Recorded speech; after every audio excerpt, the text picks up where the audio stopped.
بات ہمیشہ تمیز سے اور اعتراض ہمیشہ دلیل سے کیجیے، کیونکہ زبان تو جانوروں کے منہ میں بھی ہوتی ہے لیکن وہ علم اور سلیقے سے محروم ہوتے ہیں۔ ایک حکیم سے پوچھا گیا، کیا زندگی میں موت سے تلخ لمحہ بھی کوئی ہو سکتا ہے؟ فرمایا، ہاں، جب کوئی صاحب ظرف کسی کم ظرف کا محتاج ہو جائے۔ جس کی کوئی گارنٹی نہیں اس کا نام زندگی ہے، اور جس کی فل گارنٹی ہے اس کا نام موت ہے۔ کبھی کسی کو دھوکہ نہ دینا، اگر کسی کو چھوڑنا ہو تو وجہ بتا کر چھوڑنا، وجہ بنا کر نہیں، ورنہ اس شخص کا ایک آنسو تمہاری زندگی تباہ کرنے کے لیے کافی ہوگا۔ لوگ مذہب کی خاطر لڑیں گے، جھگڑیں گے اور اسی کی خاطر مر بھی جائیں گے، لیکن اس کے مطابق زندگی بسر نہیں کریں گے۔ زندگی گزارنا نہیں بلکہ جینا سیکھیں۔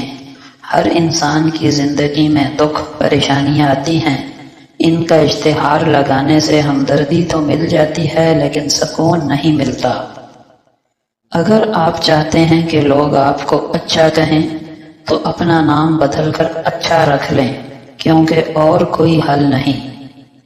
الفاظ پھولوں کی طرح ہوتے ہیں، ادا کرنے سے پہلے سوچ سمجھ لیا کریں، ان سے آپ کے ظرف کی مہک آتی ہے۔ بہت زیادہ خوشحالی اور بہت زیادہ بدحالی دونوں ہی برائی کی طرف لے جاتی ہیں۔ مکانوں کے بنانے میں عمر ختم کر رہا ہے، بسیں گے دوسرے اور حساب دے گا تو۔ توبہ کرنا مشکل نہیں، مشکل تو گناہ چھوڑنا ہے، جو قبولیت توبہ کے لیے شرط ہے۔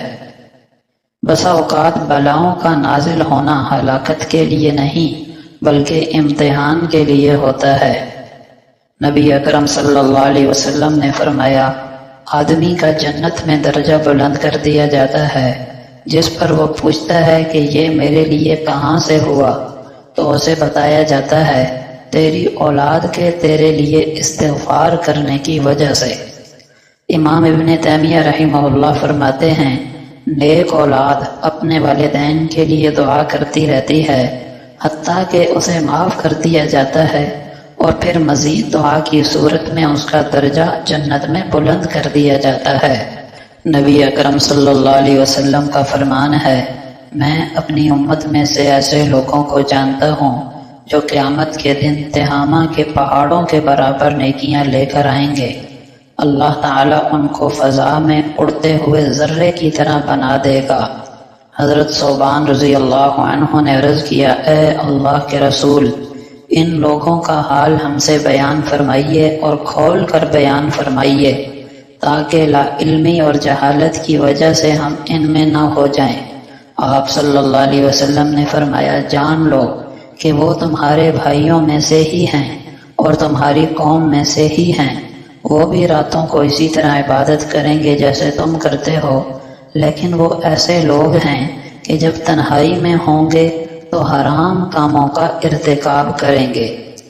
نبی اکرم صلی اللہ علیہ وسلم نے فرمایا، کسی مسلمان کے لیے جائز نہیں کہ اپنے کسی دوسرے مسلمان بھائی سے 3 دن سے زیادہ سلام کلام بند رکھے کہ جب دونوں کا آمنا سامنا ہو تو وہ اس سے منہ پھیر لے اور یہ اس سے منہ پھیر لے، اور ان دونوں میں بہتر وہ ہے جو سلام میں پہل کرے۔